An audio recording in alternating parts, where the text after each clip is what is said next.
Herkese merhaba. Bugün de yine başka bir gizemin kapısını aralayacağız. Umarım keyif alırsınız. Tıp tarihinde öyle vakalar vardır ki bilim insanları bile donup kalır. Bu, bilimin bize oynadığı küçük oyunlardan biri de 1994 yılında yaşanan zehirli kadın vakasıdır. 19 Şubat 1994 Kaliforniya. 31 yaşındaki Gloria Ramirez ileri evre rahim ağzı kanserinin son aşamalarındaydı. O gece kalp çarpıntısı ve solunum güçlüğü şikayetleriyle Riverside General Hospital acil servisine getirildi. Durumu kritikti. Ancak Gloria'ya müdahale etmeye çalışan sağlık ekibini tarihe geçecek tuhaf bir olay bekliyordu. Müdahale sırasında hemşireler Gloria'nın cildinde yağlı bir parlaklık fark ettiler. Sadece bu da değil, ağzından meyvemsi, sarımsak benzeri tuhaf bir koku yayılıyordu. Bir hemşire Gloria'dan kan almak için iğneyi batırdığında olanlar oldu. Kandan gelen amonyak benzeri keskin kokuyla birlikte hemşire Susan Cain aniden bayıldı. Panik havası yayılıyordu. Susan Cain'e yardım etmeye çalışan doktor Julie Gorginski de kendini kötü hissetmeye başladı ve o da bayıldı. Solunum terapisti Maureen Welch de bayılan üçüncü kişi oldu. O gece Gloria Ramirez ile temas eden tam 23 hastane çalışanı benzer semptomlar yaşadı. Bayılma, nefes darlığı, mide bulantısı ve hatta geçici felç. Bu 23 kişiden 5'i durumu ağır olduğu için hastaneye kaldırıldı. Peki neler oluyordu? Gelin o gecenin zaman çizelgesine daha yakından bakalım. Akşam saat 8'i çeyrek geçe.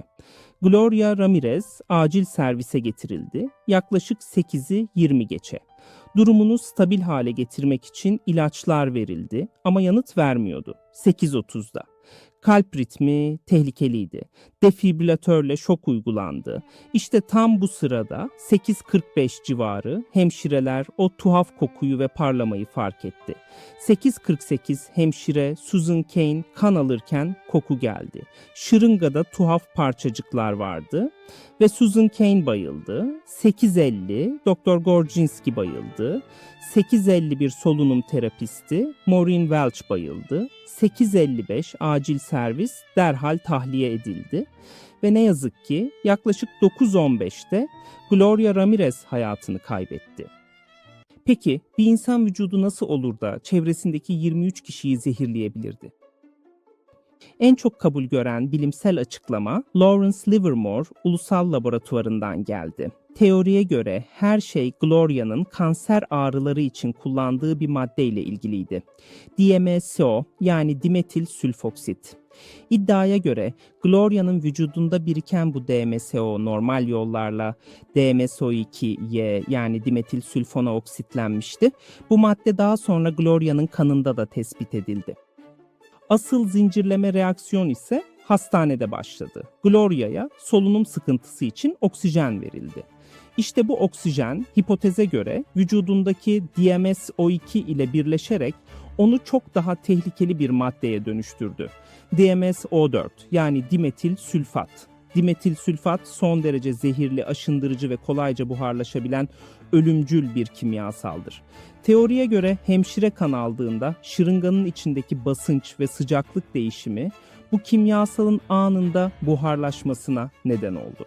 Şırıngaya en yakın olanlar bu zehirli buharı doğrudan soluyarak ilk etkilenenler oldu. Elbette bu karmaşık kimyasal teoriye karşı çıkanlar da oldu. Alternatif bir görüş olayın kitle histerisi olduğunu öne sürdü. Bu görüşe göre acil servisin yoğun stresi, o tuhaf sarımsak kokusu ve ilk hemşirenin tesadüfen bayılması bir panik dalgası yarattı. Diğer çalışanlar da bu panik nedeniyle strese bağlı psikosomatik semptomlar gösterdiler. Ancak kitle histerisi teorisi yaşanan her şeyi açıklamıyordu.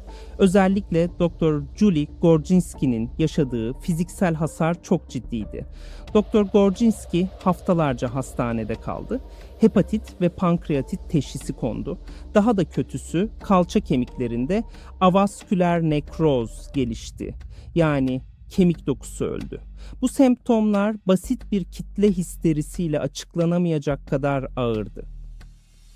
Peki sonuç? Resmi olarak Gloria Ramirez vakası hiçbir zaman tam olarak çözülemedi.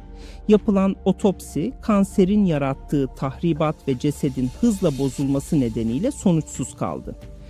DMSO4 teorisi en olası ve en bilimsel açıklama olarak kalsa da hiçbir zaman %100 kanıtlanamadı.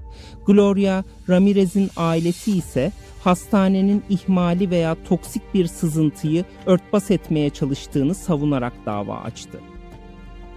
Bugün zehirli kadın vakası tıp ve kimya dünyasında bir bilmece olarak kalmaya devam ediyor. Bir insanın vücudu nasıl oldu da acil servisi bir tehlikeli madde alanına çevirdi? Bu soru hala tam olarak cevaplanabilmiş değil. Bugün de bir gizemin kapısını araladık ve umarım sizlerin yararına olmuştur.